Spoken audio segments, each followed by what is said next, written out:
అసలు యేసుక్రీస్తు ఎందుకు పుట్టాల్సి వచ్చింది? ఈ మొదటి 2 నిమిషాలని కాస్త ఇష్టంగా శ్రద్ధగా వినండి. మనందరికీ తెలుసు, కాలాన్ని 2 భాగాలుగా విభజించారని. అవే క్రీస్తు పూర్వం, క్రీస్తు శకం. యేసుక్రీస్తు ఎప్పుడైతే జన్మించారో అప్పటి నుండి కాలాన్ని క్రీస్తు శకంగాను, అంతకుముందు కాలాన్ని క్రీస్తు పూర్వంగాను ఇలా చరిత్రలో విభజించడం జరిగింది. ఇక ఇప్పుడు మన అసలు విషయంలోకే అడుగు పెడదాం. 2000 సంవత్సరాల క్రితం అనగా యేసుక్రీస్తు పుట్టడానికి ముందు ఈ భూమి మీద ఉన్న ఐరోపా ఖండంలోని చాలా వరకు భూభాగాన్ని అప్పట్లో రోమా అనబడే రాజులు పాలించారు. వీరి పాలన అనేది కాస్త ప్రజలను ఇబ్బంది పెడుతూ బాధ పెట్టే విధంగా ఉండేది. అయినప్పటికీ కూడా ఈ రోమా రాజులు వారి సామ్రాజ్యాన్ని ఒక దేశం తర్వాత మరో దేశంకి ఇలా వరుసగా అన్నిటినీ ఆక్రమించుకుంటూ పెంచుకుంటూ వెళ్లసాగారు. ఇలా వీరు పాలించిన ఎన్నో ప్రాంతాల్లో యోధ, సమరయ, గలిలియ అనే ఈ 3 ప్రాంతాలు కూడా వీరి చేతుల్లోనే ఏళ్ల తరబడి ఉన్నాయి. ఈ 3 ప్రాంతాలని కలిపి ప్రస్తుతం మనం ఇజ్రాయెల్ అనే దేశంగా పిలుస్తున్నాం. సో అప్పటి ఈ ఇజ్రాయెల్ ప్రాంత ప్రజలంతా ఎన్నో ఏళ్లగా ఈ రోమా రాజుల అరాచకాలకి, అధికారానికి నలిగిపోతూ వస్తున్నారు. ఆ ప్రజలంతా కూడా వారిని రక్షించడానికి దేవుడు వస్తే బాగుండు అని ఎంతగానో కోరుకుంటూ బ్రతుకుతుండేవారు. అయితే ఇలా జరుగుతున్న ఆ సమయంలో ఒకానొక సమయంలో యేసుక్రీస్తు పుట్టడానికి ఇంకా 400 సంవత్సరాలు ఉందనగా క్రీస్తు పూర్వం 4వ శతాబ్దంలో ఇక్కడి ప్రాంత ప్రజలకు ఒక రోజున ఒక ప్రవక్త ద్వారా ఒక సందేశం తెలిసింది. ఆ సందేశం ఏమిటంటే, ఇజ్రాయెల్ ప్రజలను శాశ్వతంగా పాలించడానికి ఒక రాజుగా దేవుడైన యెహోవా స్వయంగా తన కొడుకునే ఈ భూమి మీదకు పంపబోతున్నాడని, ఆయన ద్వారా ఈ భూమి మీద ప్రజలందరికీ కూడా పాపము నుండి విముక్తి కలుగుతుందని ఆ సందేశంలో తెలపడం జరిగింది. దాంతో ఈ సందేశం విన్న తర్వాత నుంచి ఇజ్రాయెల్ ప్రజలంతా ఎంతో సంతోషంగా బ్రతుకు మీద ఆశలను పెంచుకొని అలా ఆ రాజు గురించి ఎంతగానో ఎదురుచూడసాగారు. ఆయన వస్తేనే తప్ప ఈ రోమియ రాజుల నుండి మాకు విముక్తి కలగదని ప్రజలంతా నమ్మారు. ఇక ఈ సంఘటన జరిగి 400 ఏళ్లు పూర్తయిపోయింది. ఇదే ఇజ్రాయేలీ దేశంలో నజరేతు అనే పేరు గల ఒక చిన్న పట్టణం ఉంది. ఈ పట్టణంలో మరియమ్మ అనే పేరు గల ఒక స్త్రీ ఉంది. ఈమె ఒక కన్య. తనకింకా పెళ్లి కాలేదు. మరికొంత కాలంలో యోసేపు అనే అబ్బాయితో పెళ్లి చేయాలి అని పెద్దలు నిర్ణయించారు. మరియమ్మ చాలా పరిశుద్ధురాలు, అలాగే దైవభక్తి, దయ కలిగిన స్త్రీ, ఎంతో నిజాయితీ కలిగినది. అందుకనే మరియమ్మ అంటే వారి కుటుంబంలోనే కాదు అందరికీ ఎంతో ఇష్టం. ఇక మరియమ్మ పెళ్లి చేసుకోబోయే యోసేపు కూడా చాలా మంచి వ్యక్తిత్వం కలిగిన అబ్బాయి. మరికొంతకాలంలో వీరిద్దరికి పెళ్లి జరగబోతుంది అని నిర్ణయించగా అందరూ ఎంతగానో సంతోషపడ్డారు. కానీ ఇంతలోనే ఒక సంఘటన జరిగింది. ఒక రోజున మరియమ్మ దేవునికి ప్రార్థన చేసుకుని ఇక రాత్రి నిద్రపోతున్న సమయంలో తనకొక కల వచ్చింది. ఆ కలలో దేవుని తరపున గబ్రియేలు అనే పేరు గల దేవదూత మరియమ్మకు కనపడి ఇలా చెప్పింది, మరియమ్మ, నీవు పరిశుద్ధాత్మ ద్వారా గర్భవతివి కాబోతున్నావు. నీవు ఒక బిడ్డకు జన్మనిస్తావు. ఆ బిడ్డకు యేసు అని పేరు పెట్టు అని ఆ దేవదూత చెప్పింది. దాంతో మరియమ్మ మొదట ఎంతగానో భయపడిపోయింది. ఇలా ఒక స్త్రీ పెళ్లికి ముందే గర్భవతి అయితే అందరూ తనని ఎంతో హీనంగా చూస్తారేమో అని. కానీ ఇది దేవుని కార్యం వలన జరగబోతుందని, తనని దేవుడే స్వయంగా ఎన్నుకున్నాడని, ఇది దేవుని ఆజ్ఞ కాబట్టి నేను తప్పకుండా పాటిస్తాను అని చివరికి మరియమ్మ ఒప్పుకుంది. దాంతో ఇలా కల వచ్చిన తర్వాత పరిశుద్ధాత్మ అనుగ్రహం చేత మరియమ్మ కన్యగా ఉన్నప్పుడే గర్భం దాల్చి గర్భవతి అయ్యింది. దాంతో ఈ విషయం మరియమ్మ కుటుంబ సభ్యులకు, ఇరుగు పొరుగు వారికి, ముఖ్యంగా తనని పెళ్లి చేసుకోబోతున్న యోసేపు అనే అబ్బాయికి కూడా తెలిసింది. అందరూ మరియమ్మని అవమానించారు. ఇక యోసేపు విషయానికే వస్తే అతను మరియమ్మను నిందించలేదు, కానీ తనని ఇంకా పెళ్లి చేసుకోకూడదు, విడిచిపెట్టాలని అనుకున్నాడు. ఇంతలో అదే రోజున రాత్రి యోసేపు నిద్రిస్తున్న సమయంలో అతనికి కల రావటం జరిగింది. ఆ కలలో దేవుని దైవదూత కనపడి, నీ భార్య విషయంలో నీవు చింతించవద్దు యోసేపు. ఆమె ఆ పరిశుద్ధాత్మ ద్వారా గర్భవతిగా మారింది. ఆమె కడుపున దేవుని కుమారుడు పుట్టబోతున్నాడు. అతడు ఈ లోకంలోని తన ప్రజలను పాపముల నుండి రక్షిస్తాడు. ఆయనే ఈ లోక రక్షకుడు అవుతాడు అని ఆ దూత కలలో యోసేపుకు చెప్పింది. దాంతో యోసేపు ఇక తన అపార్థాన్ని తొలగించుకొని తనకు కాబోయే భార్య మరియమ్మకు సహకారంగా నిలిచాడు. ఇక్కడి వరకు మీకు స్పష్టంగా అర్థమైందని భావిస్తున్నాను. ఇక ఇప్పుడు యేసుక్రీస్తు పుట్టుక అనేది ఎలా జరిగిందో చూద్దాం. మరియమ్మ మరికొద్ది రోజుల్లో బిడ్డకు జన్మనిచ్చే సమయం రాబోతుంది. ఇంతలో వీరు నివసిస్తున్న ఈ ప్రాంతాన్ని పాలించే రాజు కైసర జాగస్తు అనే రాజు ప్రజలందరికీ ఒక ప్రకటన జారీ చేశాడు. అదేమిటంటే, ప్రజలందరూ కూడా తమ తమ సొంత ఊర్లకు వెళ్లి వారి వారి పేరు వివరాలను నమోదు చేసుకోవాలని, దాని ద్వారా ఎవరెవరు ఎంత పనుని రాజుకు కట్టవలసి ఉంది అనేది వివరంగా తెలుస్తుందని ప్రకటన చేశాడు. ఈ ప్రకటన విన్న తర్వాత మరియమ్మకు కాబోయే భర్త యోసేపు తన సొంత ఊరుకు బయలుదేరాల్సి వస్తుంది. ఎందుకంటే అతనిది ఈ ఊరు కాదు, వడ్రంగి పని చేసుకునేందుకు గాను ఈ ఊరుకు వచ్చి స్థిరపడ్డాడు. ఇక ప్రకటన అనంతరం తనకు కాబోయే భార్య మరియమ్మను తీసుకుని తన సొంత ఊరైన బెత్లెహేమ్ అనబడే దావీదు ఊరికి బయలుదేరాడు. అప్పట్లో ఎలాంటి వాహన సదుపాయాలు ఉండేవి కాదు కాబట్టి గాడిదల మీద, ఉన్నవారైతే గుర్రాల మీద, ఇక బీదవారైతే నడిచి వెళ్లాల్సి వచ్చేది. ఇక యోసేపు కూడా తన భార్య మరియమ్మతో ఎంతో జాగ్రత్తగా అతి కష్టం మీద బెత్లెహేమ్ ఊరుకు చేరుకున్నాడు. కానీ వీరు ఊరికి చేరుకునేసరికి ఊరిలో ఉన్న సత్రాలన్నీ నిండిపోయాయి. ఎందుకంటే వీరిలాగానే అందరూ దూర ప్రాంతాల నుంచి పేర్లను నమోదు చేసుకునేందుకు సొంత ఊర్లకు వచ్చారు. దాంతో యోసేపుకి ఆశ్రయం కోసం ఎక్కడా ఇల్లు దొరకలేదు. కనీసం కాస్త స్థలమైనా దొరుకుతుందా అని ఎంతగానో తిరిగి చూశారు, అయినా దొరకలేదు. ఇక ఇదే సమయంలో మరియమ్మ తల్లికి ప్రసవ సమయం దగ్గర పడి నొప్పులు రావడం మొదలైంది. దాంతో ఇక ఏమీ ఆశ్రయం లేక ఆ రోజు రాత్రికి వారిద్దరూ దగ్గరలోనే ఉన్న ఒక పశువుల పాకలో కాస్త స్థలం ఉండటాన్ని చూసి అక్కడే తలదాచుకున్నారు. ఇక అదే రోజు అర్ధరాత్రి దైవ కుమారుడైన యేసుక్రీస్తు ఎవ్వరి సహాయం లేకుండానే మరియమ్మ కడుపున ఆ పశువుల పాకలోనే జన్మించారు. ఇక బాబు పుట్టాక యోసేపు కాస్త గడ్డిని తెచ్చి ఒక చిన్న పశువుల తొట్టిలో ఆ గడ్డిని వేసి పొత్తి గుడ్డల్లో చుట్టిన ఆ చిన్నారి యేసుని పడుకోబెట్టారు. ఇలా యేసు జననం అనేది జరిగింది. ఇక నెక్స్ట్ చిన్నారి యేసు పుట్టిన తర్వాత ఏం జరిగింది? చిన్నారి యేసు పశువుల పాకలో జన్మించారు. ఇక ఆ తర్వాత ఇదే బెత్లెహేమ్ ప్రాంతానికి కొంత దూరంలో కొందరు గొర్రెల కాపరులు వారి గొర్రెలకు కాపలాగా ఉంటూ రాత్రిపూట ఆరు బయట పడుకున్నారు. ఇంతలో వారికి ఆ చిమ్మ చీకటిలో ఒక మహా అద్భుతమైన వెలుగు ఆకాశంలో కనిపించింది. ఆ వెలుగు నేరుగా ఆకాశం నుంచి వీరి వైపు రావడం జరిగింది. దాంతో ఆ గొర్రెల కాపరులు ఒక్కసారిగా భయానికి గురైపోయారు. ఇంతలో ఆ వెలుగు కాస్త ఒక దైవదూతగా మారి వారి ముందు ప్రత్యక్షమై వారితో ఇలా అన్నది, భయపడకండి, ఇదిగో ప్రజలందరికీ కలగబోవు మహా సంతోషకరమైన సువార్త మానవును నేను మీకు తెలియజేస్తున్నాను. ఈ దావీదు పట్టణంలో నేడు రక్షకుడు మీ కొరకు పుట్టి ఉన్నాడు. ఆయనే ప్రభువైన యేసుక్రీస్తు. వారిని గుర్తుపట్టుటకు మీ కానవాలు ఏమిటంటే ఒక శిశువు పొత్తి గుడ్డలతో చుట్టబడి ఒక తొట్టెలో పండుకొని ఉండడాన్ని మీరు చూస్తారు అని ఇలా తెలిపి ఆ దూత వెళ్లిపోయింది. ఇక ఈ విషయం విన్న గొర్రెల కాపర్ల సంతోషానికి అవధులే లేవు. ఎందుకంటే ఎన్నో ఏళ్లుగా ఎదురు చూస్తున్న వారి రక్షకుడు రానే వచ్చాడు అని. ఇక సంతోషంతో వారు చిన్నారి యేసు కోసం వెతుకుతూ వెళ్లి ఆ బాలుణ్ణి కనిపెట్టి బాలుణ్ణి చూసి ఇక సంతోషంతో ఆ గొర్రెల కాపరులు దేవదూత తమకు చెప్పిన సంగతులన్నిటినీ అక్కడ ఉన్న వారందరికీ చెప్పారు. ఇక మరోవైపు మరియమ్మ యోసేపు తమ బిడ్డకు యేసు అని పేరు పెట్టారు. ఈ యేసు అనే పేరును పెట్టాలని మరియమ్మకు గర్భవతి కాకముందే దైవదూత కలలో మాట్లాడినప్పుడు తెలిపిందని మనం ముందే మాట్లాడుకున్నాం. అందుకని ఆ చిన్నారి బాలుడికి యేసు అనే పేరును వారు పెట్టారు. యేసు అనగా రక్షకుడు అని అర్థం. ఇక ఇప్పుడు నెక్స్ట్ యేసు పుట్టాడని ప్రపంచానికి తెలిసిన తర్వాత జరిగిన సంగతులేంటి? యేసు పుట్టాడని ప్రపంచానికి తెలిసాక ఆ దేశ రాజు యేసును చంపేయాలని నిర్ణయించుకున్నాడు. ఎస్, ఇది నిజం. అసలేం జరిగింది అనే విషయానికొస్తే యేసు పుట్టిన తర్వాత ఆకాశంలో ఒక నక్షత్రం తూర్పు దిక్కున ఎంతో అద్భుతంగా ప్రకాశవంతంగా కనిపించడం మొదలైంది. అయితే ఈ నక్షత్రాన్ని తూర్పు దిక్కులో ఉన్న ఆ దేశపు జ్ఞానులు ఆకాశంలో చూసి గ్రంథాల ఆధారంగా గతంలో దేవుని ప్రవక్తల మాటల ఆధారంగా యూదుల కోసం రాజు పుట్టాడు అని గ్రహించారు. దాంతో ఆ బిడ్డను కలిసేందుకు యెరూషలేమునకు బయలుదేరి వస్తారు. యెరూషలేముకు వచ్చాక అక్కడ ప్రజల్ని ఇలా అడుగుతారు, యూదుల కోసం పుట్టిన రాజెక్కడున్నాడు? మేము తూర్పు దిక్కున ఆయన నక్షత్రాన్ని చూసి ఆయనను పూజించేందుకే ఇక్కడికి వచ్చాము అని అడుగుతారు. దాంతో ఈ విషయం కాసేపటికే యెరూషలేం అంతా అలాగే యెరూషలేంను పరిపాలిస్తున్న హేరోదు రాజుకు సైతం తెలిసిపోతుంది. దాంతో హేరోదు రాజు సైతం భయపడిపోతాడు. ఎందుకంటే యూదులకు ఉంటే రాజుగా నేనే ఉండాలి తప్ప మరెవ్వరూ ఉండకూడదు. కానీ ఇప్పుడు వారి కోసం దేవుడు అసలైన రాజుని ఇక్కడికి పంపాడు అని జనాలకు అర్థమైతే ఇక నా ఆధీనంలో వీరు లొంగి ఉండరు. కనుక ఎలా అయినా ఆ పుట్టిన బిడ్డను చంపేయాలి అని నిర్ణయించుకుంటాడు. ఇక వెంటనే తన దగ్గర పనిచేసే ప్రధాన యాజకులను అలాగే శాస్త్రులను వీళ్ళందరినీ వేగంగా పిలిపించి వారితో సమావేశాన్ని ఏర్పాటు చేసి ఆ యేసుక్రీస్తు బిడ్డ ఎక్కడ జన్మించాడు అనేది వారిని అడుగుతారు. అందుకు వారు బెత్లెహేములో అని సమాధానం ఇస్తారు. అది ఎలా అంటే ప్రవక్తల ద్వారా గత కొన్ని వందల సంవత్సరాల క్రితమే గ్రంథాల్లో చూసి వారు యేసు అచుకుని చెబుతారు.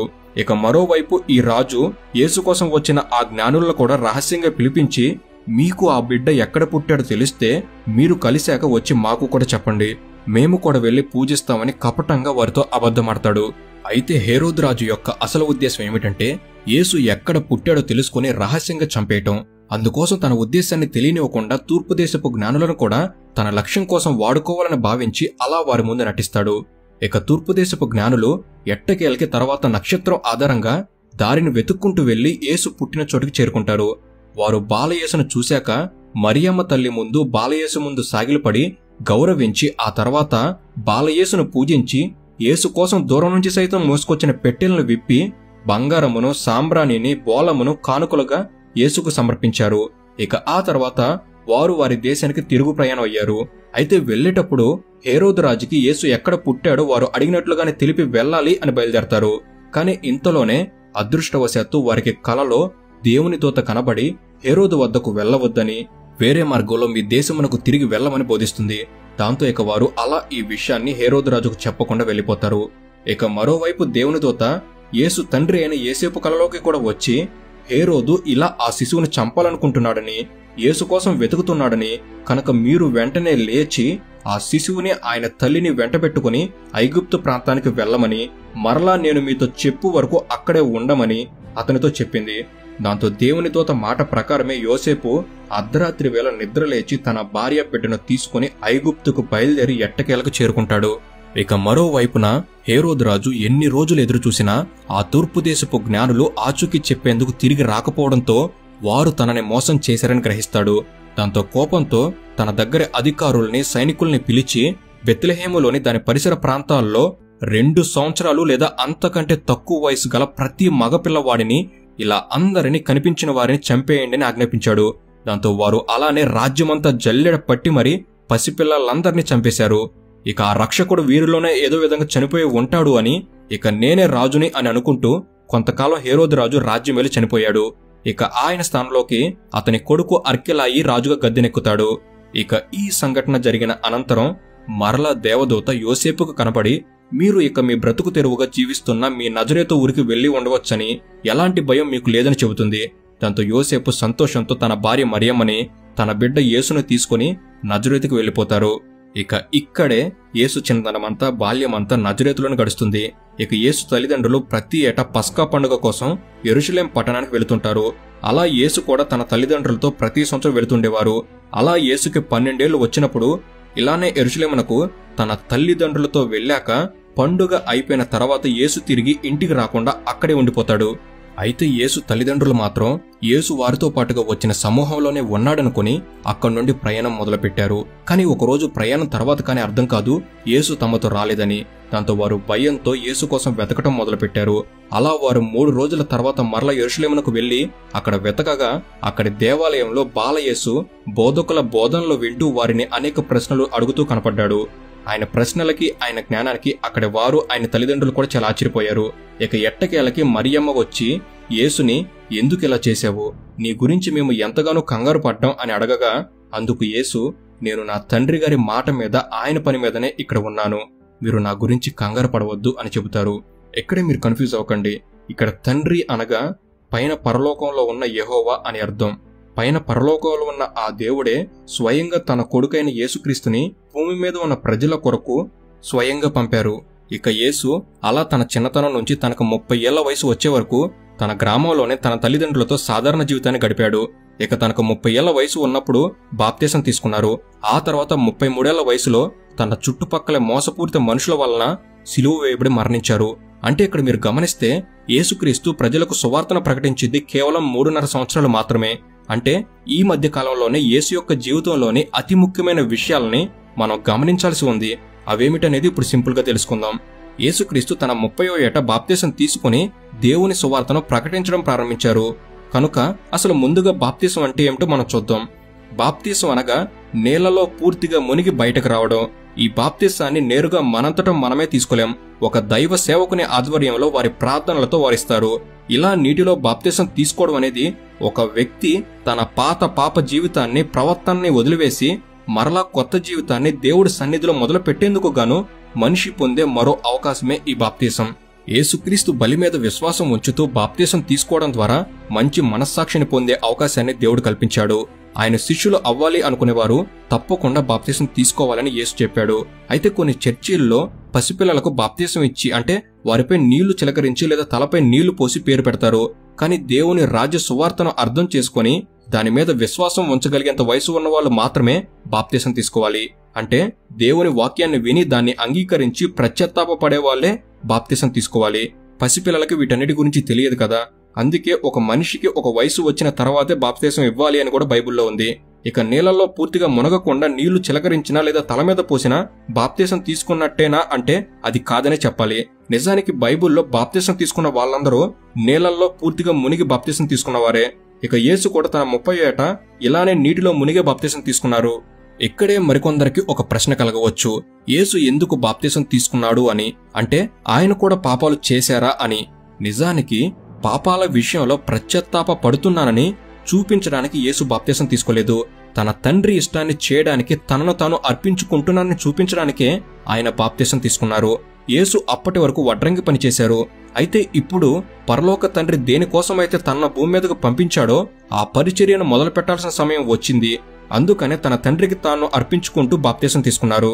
అయితే యేసు బాప్తిసం తీసుకున్నప్పుడు యెహోవా తన పరిశుద్ధాత్మ శక్తిని ఆయన మీద కుమ్మరించారు. దాంతో యేసు ఒక కొత్త రీతిలో ఒక ప్రత్యేకమైన విధంగా దేవుని కుమారుడయ్యారు. ఇక యేసు అప్పటి నుండి దేవుని గురించిన సత్యాన్ని బోధిస్తూ శాశ్వత జీవితానికి దారి చూపించే వ్యక్తి అయ్యాడు. అంతేకాదు ఆ క్షణం నుండి యేసు తన తండ్రి అప్పగించిన పనిని మొదలుపెట్టాడు. పాపులైన మనుషులందరి కోసం తన ప్రాణాన్ని బలిగా ఇచ్చేంత వరకు ఆయన సువార్తను ప్రకటిస్తూనే వచ్చారు. ఇక ఇప్పుడు యేసువారు సువార్తను ప్రకటించిన ఈ 3.5 సంవత్సరాల్లోనే ఎన్నో గొప్ప కార్యాలని, అద్భుతాలని ప్రజల కొరకు చేశారు.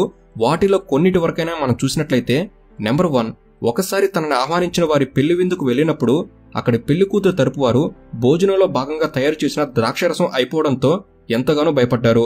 ఇప్పుడు ఎలా వచ్చిన అతిథులు తమకు తక్కువ చేశారు ఆహార విషయంలో అని తప్పుగా భావిస్తారని వారు చింతిస్తుండగా వారి సమస్యను అర్థం చేసుకుని యేసు అక్కడి కుండల్లో నీటిని పోయించి వాటిని ద్రాక్షరసంగా మార్చి పెళ్లి తరపు వారి మర్యాదను కాపాడారు.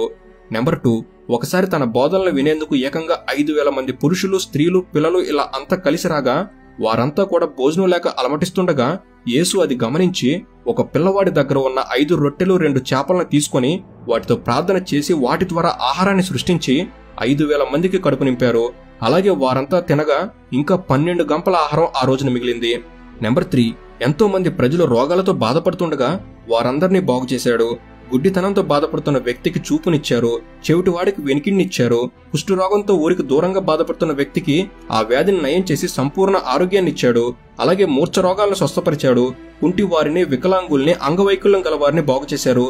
ఇలా ఆ రోజుల్లో ఆయన బాగు చేయలేని రోగమంటూ ఏదీ లేదు.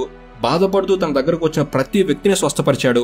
నెంబర్ 4, ఒకసారి యేసు తన శిష్యులతో కలిసి పడవలో సముద్రంపై ప్రయాణిస్తున్నప్పుడు పెద్ద తుఫాను వచ్చింది. అప్పుడు శిష్యులు ఎంతో భయపడ్డారు, తాము చనిపోతామేమో అని. కాని యేసు ప్రశాంతంగా సముద్రం వైపు చూసి గాలిని నిశ్శబ్దంగా ఉండు అని ఆజ్ఞాపించారు. దాంతో సముద్రం నిమ్మలిచ్చింది. అలాగే మరొక సందర్భంలో ఆయన తన వారిని కాపాడేందుకు సముద్రపు నీళ్ల మీదనే నడిచి వెళ్లారు. ఇలా యేసుకి ప్రకృతిని శాసించే పూర్తి శక్తి ఉంది. నెంబర్ 5, దయ్యాలను వెళ్లగొట్టడం. ఆ రోజుల్లో ఎంతో మంది మనుషులు దయ్యాల బారిన పడి ఎన్నో బాధలు అనుభవిస్తుండగా అలాంటి ఎందరినో యేసు కలిసి వారిలోని దయ్యాలను వదిలి వెళ్లిపోమని ఆజ్ఞాపించగా అవి ఏమీ చేయలేక వెళ్లిపోవలసి వచ్చింది. యేసుకు ఉన్న అధికారాన్ని అవి చూసి అవి ఆయనకు భయపడ్డాయి. నెంబర్ 6, యేసుక్రీస్తు మరణాన్ని సైతం శాసించాడు. చనిపోయిన వారిని సైతం బ్రతికించారు. ఒకసారి ఒక విధవరాలి కొడుకుని, అలాగే చనిపోయిన ఒక బాలికను బ్రతికించి వాళ్ళ కుటుంబ సభ్యుల దుఃఖాన్ని తీర్చాడు. అలాగే మరొక సందర్భంలో యేసు తన ప్రియమిత్రుడైన లాజరు అనారోగ్యంతో బాధపడి చనిపోగా లాజర్ని యేసు చేరుకునేసరికి 4 రోజులు కాగా అప్పటికే లాజర్ను సమాధి చేసేయగా అలా సమాధి చేయబడిన లాజర్ను సైతం 4 రోజుల తర్వాత బ్రతికించి బయటికి తెచ్చారు. ఇలా చెప్పుకుంటూ పోవాలే గాని ఎన్నో అద్భుత కార్యాలని ఆ రోజుల్లో యేసు చేశారు. ఇక ఇప్పుడు యేసుక్రీస్తు ప్రలోభాలని ఎలా తిప్పికొట్టాడో తెలుసుకుందాం. యోహాను దగ్గర బాప్తిసం తీసుకున్న వెంటనే దేవుని పరిశుద్ధాత్మ శక్తి యేసుని యోదయ ఎడారిలోకి నడిపించింది. ఆ ఎడారిలో యేసు 40 పగళ్ళు 40 రాత్రులు గడిపాడు. ఆ సమయంలో ఆయన ఏమీ తినలేదు. యేసుకు చాలా ఆకలిగా ఉన్నప్పుడు అపవాది అయిన సాతాను ఆయన దగ్గరికి వచ్చి, నువ్వు దేవుని కుమారుడువైతే ఈ రాళ్లను రొట్టెలుగా మారమని ఆజ్ఞాపించు అంటూ ప్రలోభ పెట్టడానికి ప్రయత్నించాడు. కానీ సొంత అవసరాలు తీర్చుకోవడానికి తన అద్భుత శక్తులను వాడటం తప్పని యేసుకు తెలుసు కాబట్టి ఆయన ఆ ప్రలోభాలను తిప్పికొట్టారు. కానీ అపవాది అంతటితో ఊరుకోలేదు. యేసును మరో విధంగా ప్రలోభ పెట్టడానికి ప్రయత్నించాడు. ఆలయం గోడ మీద నుండి దూకమని, అతను యేసుకు సవాలు విసిరాడు. కాని యేసు ఆ ప్రలోభానికి లొంగిపోలేదు. తనని తాను గొప్పగా చూపించుకోవాలని అనుకోలేదు. యేసు లేఖనాన్ని ఉపయోగిస్తూ దేవుణ్ణి అలా పరీక్షించడం తప్పని చెప్పాడు. ఇక అపవాది మూడోసారి కూడా యేసును ప్రలోభ పెట్టడానికి ప్రయత్నించాడు. అతను ఏదో ఒక విధంగా లోక రాజ్యాలన్నింటినీ వాటి మహిమను యేసుకు చూపించి, నువ్వు సాష్టాంగపడి ఒక్కసారి నన్ను పూజిస్తే ఇవన్నీ నీకే ఇచ్చేస్తాను అన్నాడు. దానికి యేసు వెంటనే, సాతానా, నా దేవుడైన యెహోవాను తప్ప మరెవ్వరి ముందు నేను సాగిలపడి నమస్కరించను, వెళ్ళిపో అంటూ తిరస్కరించాడు. ఇలా యేసు సాతాను పెట్టి ఎన్నో రకాల ప్రలోభాలకు లొంగిపోలేదు. తన తండ్రి అయిన దేవునికి నమ్మకంగా ఉన్నాడు. ఇక ఫైనల్ గా ఇప్పుడు అసలైన విషయాన్ని చూద్దాం. యేసు క్రీస్తు ఎందుకు సిలువలో చంపబడ్డారు? ఆయన చేసిన తప్పేంటి? యేసు చేసిన తప్పేంటో చెప్పనా? ఆపదలో ఉన్న వారిని కాపాడడం, కుష్ఠరోగం, అంగవైకల్యం, మూర్ఛవ్యాధులతో బాధపడుతున్న వారిని స్వస్థపరచడం, చెవిటి వారికి వినికిడిని, మోగవారికి మాటను, గుడ్డివారికి చూపునివ్వడం, చనిపోయిన పిల్లలను బ్రతికించడం, ఆకలితో ఉన్న 5,000 మందికి భోజనం పెట్టడం. ఏంటి ఇవన్నీ తప్పులా అనిపిస్తుందా? కానీ అప్పటి కొందరు దౌర్భాగ్యులు వారి స్వార్థం కోసం ఇవే తప్పులుగా చూస్తూ వచ్చారు. అప్పటి కొందరు మత నాయకులు యేసు ప్రజల విషయంలో చేస్తున్న సేవకు గాను సహించలేకపోయారు. ఇలానే కొనసాగితే ఇతను ప్రజలకు దేవుడైపోతాడు గనుక త్వరగా ఇతన్ని చంపేయాలని భావించారు. కానీ నేరుగా యేసును చంపితే ప్రజలు ఏమాత్రం సహించరు, తిరగబడతారు, అల్లర్లు రేపుతారు. కాబట్టి యేసు మీద ఏదో ఒక తప్పును నిందన వేసి ఒక దోషిలాగా చంపాలి అని నిర్ణయించుకున్నారు. అయితే ఇందులో భాగంగానే మొదటిగా యేసు దగ్గర ఉన్న తన 12 మంది శిష్యుల్లో ఒకరైన యోదాకు డబ్బుని అనగా 30 వెండి నాణేలని ఆశ చూపించి అతన్ని కొనేశారు. ఆ తర్వాత ఈ మతబోధకులు యోదా చేత రాజభటులకు యేసును అప్పగించారు. అయితే రాజభటులు యేసును బంధిస్తున్న సమయంలో ఆయన మిగిలిన 11 మంది శిష్యుల్లో కొందరు పారిపోగా ఒక్క పేతురు మాత్రం కోపంతో సైనికులకు ఎదురు తిరిగి కత్తితో ఆ సైనికుల్లో ఒకరి చెవును కోసేశాడు. దాంతో వెంటనే యేసు పేతురుని అడ్డుకొని ఇలా ఆజ్ఞాపించారు, పేతురా, నీ కత్తిని వరలో పెట్టుము, కత్తితో జీవించువాడు కత్తితోనే మరణిస్తాడు అని పేతురుని మందలించి, పేతురు వలన చెవి తెగిపడిన సైనికుడి దగ్గరకు వెళ్లి తెగిపడిన అతని చెవిని తీసి మరలా అంటించాడు. ఇక అలా ఆ పరిస్థితిని చక్కపరిచి యేసు సైనికుల మాట ప్రకారమే లొంగిపోయి రాజు వద్దకు వెళ్లారు. ఇక చివరికి యేసుని పిలాతు రాజు దగ్గర సభలో నిలబెట్టాక అక్కడి మతాధికారులు యేసుపై ఈ విధంగా నిందిస్తూ మాట్లాడారు, మహారాజా, ఈ యేసు అనే వ్యక్తి తనని తాను దేవుడి కుమారుడిగా చెప్పుకుంటూ ప్రజలను మోసం చేస్తున్నాడు, అబద్ధాలతో వారిని తప్పుదారి పట్టిస్తున్నాడు, ఒక్క మాటలో చెప్పాలంటే దేవదూషణ చేస్తున్నాడు, కనుక దేవదూషణకు ఫలితంగా ఇతన్ని సిలువ వేయండి అని బలంగా వాదించారు. దాంతో పిలాతు రాజు సైతం యేసు ఏ నేరం చేయలేదని తెలిసినా కూడా ఈ మతబోధకుల గుంపంతా కలిసి పట్టుబట్టి ఆరోపణలు చేయడంతో చేసేదేమీ లేక యేసుకు మరణశిక్షణ విధించారు. దాంతో ఇక సైనికులంతా యేసును బయటకు లాక్కొచ్చి యెరూషలేం వీధుల్లో నుంచి ప్రజలందరి మధ్యలో నుంచి యేసుతో సిలువ మోయిస్తూ కొండ వైపునకు తీసుకెళ్లారు. దారిలో సైనికులు చాలా క్రూరంగా యేసుని కొరడాలతో కొడుతూ, తలపై ముళ్ళ కిరీటాన్ని గుచ్చి, కాళ్లతో తన్నుతూ, వీపుపై గుద్దుతూ, రక్తం కారుతున్నా కూడా ఇంకా కొడుతూ తీసుకెళ్లసాగారు. దాంతో యేసు యొక్క ఆ పరిస్థితిని చూసి కొందరు తలలు అడ్డుపడి ఏడవగా యేసు వారితో ఇలా అన్నారు, నా నిమిత్తం మీరు ఏడవకండి, మీ నిమిత్తం, మీ పిల్లల నిమిత్తం మాత్రమే కన్నీరు విడవండి అని వారిని ఓదార్చారు. ఇలా చివరికి కొండపైకి తీసుకెళ్లాక యేసుని అక్కడ పడవేసి కాళ్లతో తన్నుకుంటూ సిలువు పైన పడవేశారు. తనని తాను కాపాడుకోలేని ఇతను దేవుడి కుమారుడా అంటూ సైనికులు యేసుని హేళన చేశారు. ఆ తర్వాత యేసు చేతులను గట్టిగా లాగి సిలువకు కట్టివేసి అరచేతిలో పొడవాటి బలమైన మేకుల్ని సుత్తితో కొడుతూ గుచ్చారు. ఇలా 2 చేతుల్లోనూ ఆ తర్వాత కాళ్ళలోనూ రెండిటిని కలిపి పొడవాటి శిలల్ని గుచ్చి కొట్టి సిలువను పైకి లేపి వేలాడదీశారు. అలా రక్తపు మడుగులో ఎండలో సిలువకు వేలాడుతూ దాహం అని అడిగిన నీరు ఎవరు ఇవ్వక అలా కొద్ది నిమిషాలకి మధ్యాహ్న సమయంలో ప్రాణం విడిచారు. యేసు చనిపోయే చివరి క్షణాల్లో ఇలా తన తండ్రితో మాట్లాడారు, పరలోకమందున్న నా తండ్రి, వీరిని క్షమించండి, వీరేమి చేయుచున్నారు వీరికే తెలియడం లేదు అని ప్రజల కొరకు ప్రార్థించారు. ఇంతలో తనతో పాటే పక్కనే సిలువపై ఉన్న ఒక దోషి యేసుతో ఇలా మాట్లాడాడు, యేసు, నేను ఒక పెద్ద పాపాత్ముడిని, నేను చేసిన పాపానికి ఫలితంగా ఇది అనుభవిస్తున్నాను, దయచేసి నా పాపాలను క్షమించండి ప్రభువా, మీరు రాజ్యంలోనికి ప్రవేశించినప్పుడు దయచేసి నన్ను కూడా జ్ఞాపకం చేసుకోండి ప్రభువా అని అడిగాడు. అందుకు యేసు, ఈ రోజు నుంచి నీవు కూడా నాతో పాటుగా పరలోకములోనికి నిశ్చయముగా ప్రవేశిస్తావని మాట ఇచ్చారు. ఇక ఇలా యేసు చివరి శ్వాస వదిలాక ఒక్కసారిగా పట్టపగలే చీకటి కమ్ముకుంది. ఆకాశం ఎంతగానో గర్జించింది. ఒక్కసారిగా పెద్ద భూకంపం వచ్చి వెళ్ళింది. ఇక ఆ తర్వాత సైనికులు యేసు చనిపోయాడో లేదో చూసేందుకు బల్లెంతో అతని కడుపులో పొడిచారు. ఇక ఈ సంఘటన తర్వాత యేసు మృతదేహాన్ని కొందరు రాజు అనుమతి తీసుకుని ఒక కొండ గుహలో సమాధి చేశారు. ఇక 3వ రోజున సమాధి వద్దకు వెళ్లి చూడగా సమాధి తెరవబడి అక్కడే కాపలా వారు స్పృహ తప్పి పడిపోయి ఉన్నారు. దాంతో యేసు కోసం వారంతా వెతకగా ఆయన పునరుద్ధానుడై వారికి కనిపించాడు. ఇలా ఆ తర్వాత 40 రోజుల పాటు యేసు అక్కడక్కడ తన వారి కోసం ప్రత్యక్షమై చివరికి అందరూ చూస్తుండగానే పరలోకానికి ఆరోహణమయ్యారు. ఆయన ఏ రీతిగా పరలోకం వెళ్లారో అదే రీతిగా మరలా తిరిగి భూమి మీదకు 2వ రాకడగా వస్తాడని ఆ రోజున దేవదూతలు తెలిపారు. యేసుక్రీస్తుకు సంబంధించిన జన్మస్థలం ఆయన ఆనవాళ్లు ఇలా ఎన్నో ప్రతి ఒక్కటి నేటికి బెత్లెహేము, గలిలయ, జెరూసలేం ప్రాంతాల్లో కనిపిస్తున్నాయి. ఏమాత్రం హింసను ప్రోత్సహించక అహింస మార్గంలో పాపుల కొరకు తనని తాను అర్పించుకున్న గొప్ప దయామయుడు యేసుక్రీస్తు. ఇదండి జీసస్ క్రైస్ట్ జీవిత చరిత్ర. ఈ వీడియో అనేది మీరు కొత్త విషయాలు తెలుసుకోవడంలో ఎంతో కొంత ఉపయోగపడిందని నేను భావిస్తున్నాను. నా వంతుగా మీకు కొత్త విషయాలు తెలపడంలో ఎంతో కొంత నేను ప్రయత్నించాను, మీకు సహాయపడ్డాను అనుకుంటున్నాను. ఈ వీడియో కనుక మీకు నచ్చినట్లయితే జస్ట్ లైక్ చేయండి చాలు. అండ్ మన తెలుగు నాలెడ్జ్ కుటుంబ సభ్యులందరికీ, ముఖ్యంగా మన క్రైస్తవ మిత్రులందరికీ కూడా క్రిస్మస్ శుభాకాంక్షలు. Thank you for watching. Hallelujah, amen.